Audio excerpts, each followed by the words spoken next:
All right, it's the end of the session. I'm here with my buddy Segar. Sit, bien. This is Segar's roadmap to success. For one of the first things we went over is marker words. The marker word we're using here is bien. In order to do this, we first primed and loaded the clicker, or the marker word and the clicker. By walking around, we either clicked or said the marker word once and gave him a treat within 2 seconds. You want to do that, I'd have you guys do that. By the time you see this, you should have already done this enough. So each one of you guys do this maybe once or twice more with a clicker each, and then you're done. Remember, they don't have to do anything other than accept the treat. So once you've identified the marker word, then we can start using it to reward actions. Bien. So I didn't ask him to sit. He sat to scratch himself, but he sat and I said bien. So anytime that he does things that you want, we want to celebrate those actions. So remember to do that for sit, for laying down, for looking at my face, for drinking water, for going potty. So if I'm going to lure him in, if he doesn't know what it is, he knows what sit is, I would say bien. So I lured him into a sit. The second his butt hits the ground, I said bien. Remember that bien does not come when they get the treat unless it's cookie in the corner. It's only when they do the action. And if after we do it enough, so I can go like this, so I'm teaching how to sit, I'd say bien, bien, oh, bien, bien. So now he's in the motion of it. So now I go like sit, bien, treat. So I snuck the cue in first. Don't start using the cue until you're 90% certain that the dog's going to do the action. In this case, I just did 4 or 5 in a row. I'm pretty certain he's going to do it. So I said sit, then I lured him into sit. His butt hits the ground. I said sit, or I said bien, and I popped the treat in his mouth. And eventually, there'll be a time where you use them both. But eventually, you drop the marker word and you just say sit. He sits, and you give him the treat. You don't have to use the clicker or the marker word. Let me see, what else did we go over? We went over hand targeting. I have a video for that, so practice that one. Remember, the progression is turn, then lean, then 1 step, then multiple steps. You want to get to the point where you can have him come from 15 or 20 feet away. I would have you guys do the little game that we did in your living room. So one of you says it, he comes to you, and eventually you're doing it over there. And have some over on in the kitchen. So he's over here with you. You say, hey buddy, yeah, or target, and then he runs over and touches his nose. That's good practice at a recall. It's good practice at listening to you, and good things happening when he listens to you. Let me see. We also went over basically being mindful of when we pet him. I like to call this petting with a purpose. So I think of petting a dog as our way of paying them. I like to think of the dynamic that we have with dogs, the same dynamic that parents should have with children, a healthy relationship. Parents don't punish their children to get them to obey.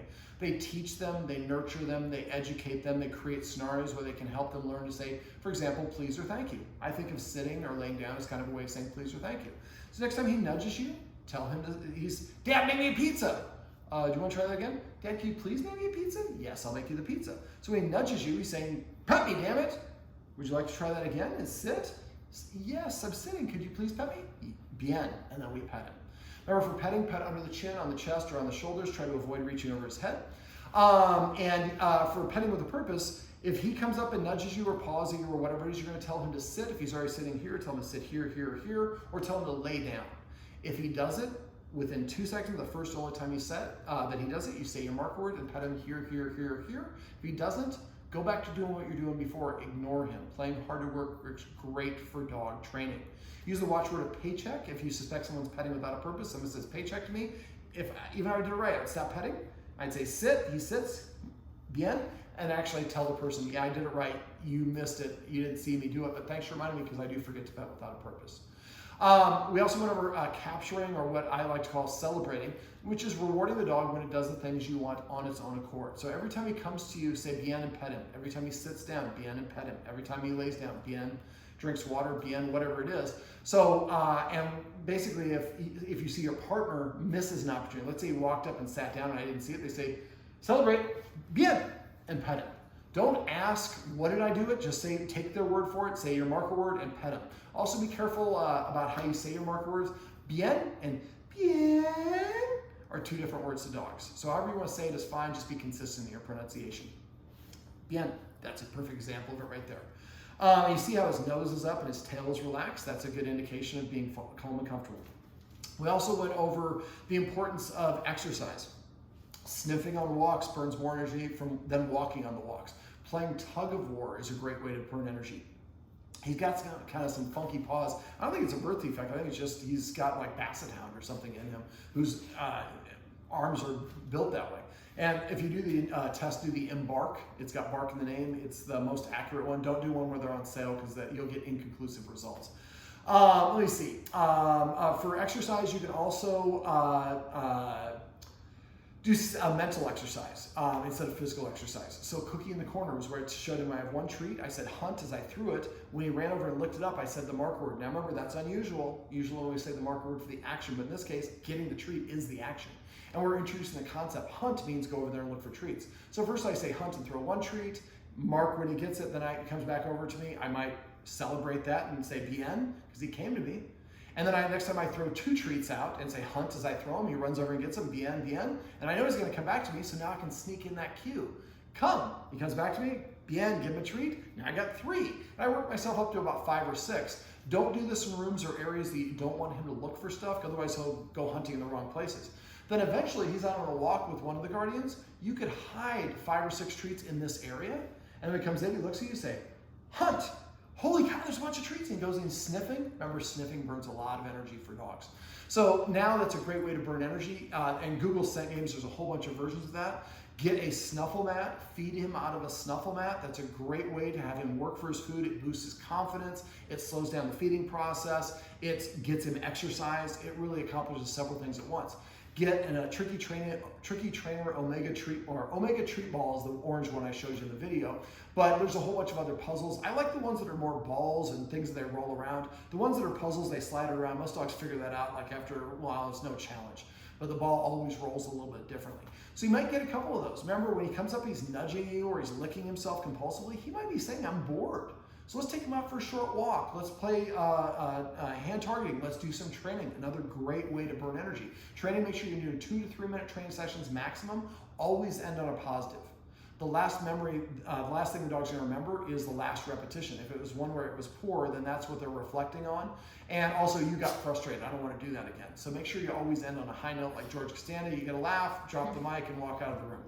All right, let me see. We also talked about, and exercise and structure is best every couple hours. Like I talked about in the video above, if somebody's gonna be coming over, that's a good time to exercise them beforehand to set them up for success. If all the kids come home from school at 3 o'clock, then maybe exercising to have a walk at 2:30 is a good way to do that. And then give them a lick mat or a bully stick or something he can chew on. I bark at you kids, but I'm busy doing my business over here.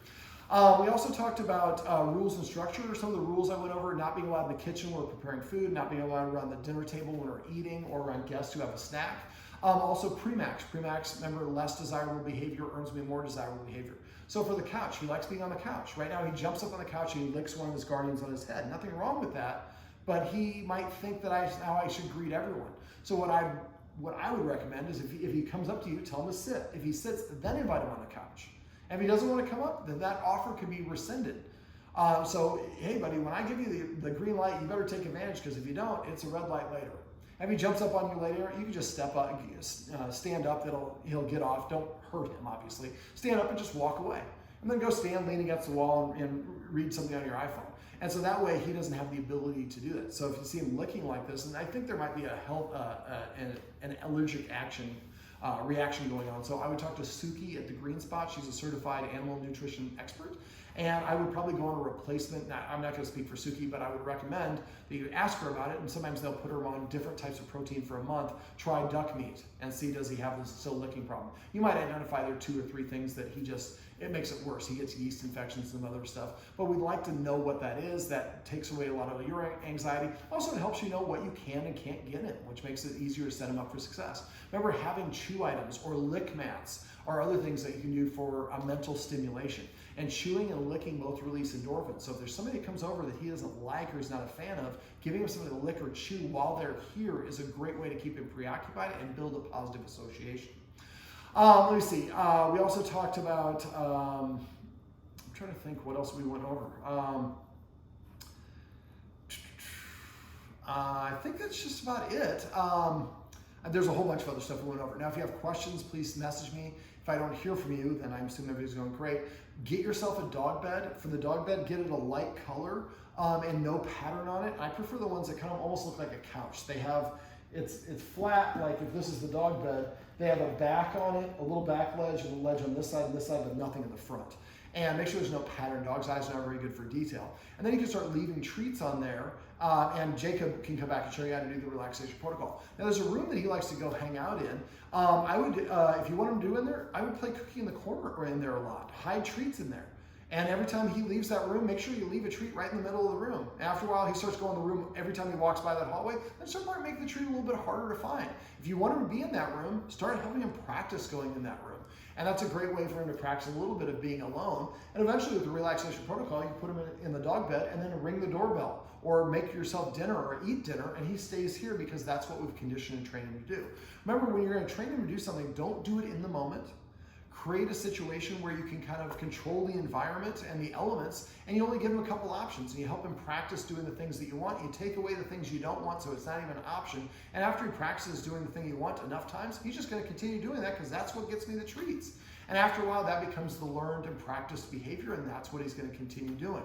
The video above, I mentioned arrange to have guests come over. What I'd like you to do is literally try to spend 14 days. Once a day, we're going to have somebody come over. So use your neighbors, because your neighbors are really close and convenient, but also the other friends. You have to go get yourself a case of wine or whatever it is, but come on over and we're gonna have some wine and some crackers and you can help us with the dog. Remember, if you just do it once or twice, it's really hard to carry over that because this behavior pattern has started and being reinforced over and over and over again. So you have to really jumpstart it. And every dog is unique and different. You might have days where you go further and days where it resets. There might be people he likes and doesn't like. And if he has somebody that he doesn't like, take note of the physical characteristics. Are they all men? Are they men wearing beards? Are they people who are loud? Are they people who are wave their arms around a lot? After a while, you might find a characteristic. If you find that he doesn't like people that do this, well, then we can arrange to have somebody come over with him. And so we may have the person, like you're sitting right there with some treats. He's looking at me, so his head is where his butt is. I might go like this. You say, bien, and give him a treat. And I go like this, bien, and get a treat. And eventually, I'm going like, bleh, and then bien, and gets a treat. So we conditioned him to sit there calmly and comfortably. And at the end of that, I got a treat. Now, because he doesn't like his paws being touched, come here, buddy. Can I show you the paw-like conditioning exercise? It's like if you have some treats. Yes, I do. So sit, down, down. Do you have a down cue? What is his cue to go down? Does he have one? No. Okay. So every time he lays down, come up with a word. I say crash to my dogs when they lay down. People think it's pretty funny. So there we go. It's right there. So what I would do is I'll show you the two versions of this for puppy class. So let's put your paw out. There we go. So I've got a paw, I got a treat here, I'm letting him nibble on it, and I touch his leg, and then I say bien and release the treat. And I let him nibble on it, touch his leg, bien, give him the treat. See, he didn't pick up either one of his paws. So now I'm starting off with getting the nibble to keep him preoccupied. And after I do this a little bit, nibble, touch, bien, treat.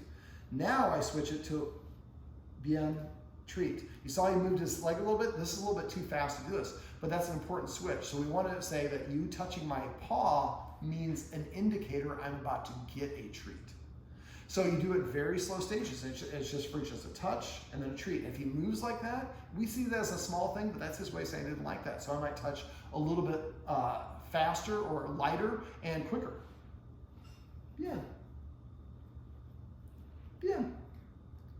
And after a while, and do it all the different paws. And after a while, he gets used to this. Then you can kind of start putting your two fingers on it, 3 fingers, holding your fingers on it, holding the whole paw, holding the digit. You do the same thing. He didn't like his ear drops going in. So, hey buddy, sit. So if I had an ear dropper, I would go like this, bien, bien. So make bien at the end, and then give him a treat. And eventually you get to the point, and you do the same thing with his ears. So flip it up. Bien, and give him that treat. So we're flipping up the ear and then he gets a treat. It's not associated with the eardrops going in, which he's uncomfortable. And because he's needed the eardrops and the guardians to know this, they probably did a little bit of force, holding him and forcing that in there. Well, that's gonna make him resent it more.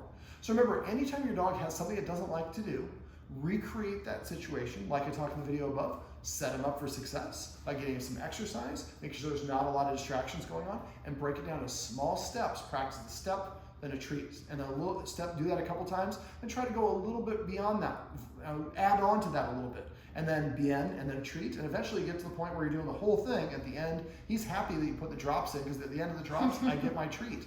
So I'm happy about that. Segar, Yeah, and his motivation is a little bit lacking, unless you have a treat. But that's why that petting with a purpose and capturing bien will come in handy, because it gives him that motivation that right now he's missing. Remember, the more rules of structure, it's not a mean thing. The more rules of structure, the more that he sees you acting like a leader, and I hate using the word leader because a lot of punishment trainers use that. I don't mean that way. But then he starts to feel more secure. The guardians are providing him with a safe environment, so I don't have to be on duty, bien, all the time. But see how he did that? I didn't see it. Now, I was holding a treat. That's a little bit of a bias, but I was ready as soon as I saw the corner of my eye, bien. And that's how I want you guys to get into a habit of doing this, so you don't even think about it. Remember, don't be afraid to use that hand motion to put him into a sit, but anytime he has problems, go back to a previous level of success, practice that one a couple times, mark it, and then try to gradually ebb your way back to the original. All right, well, this is my buddy Segar, and this is Segar's roadmap to success. Remember, everything you do trains your dog, only sometimes you mean it.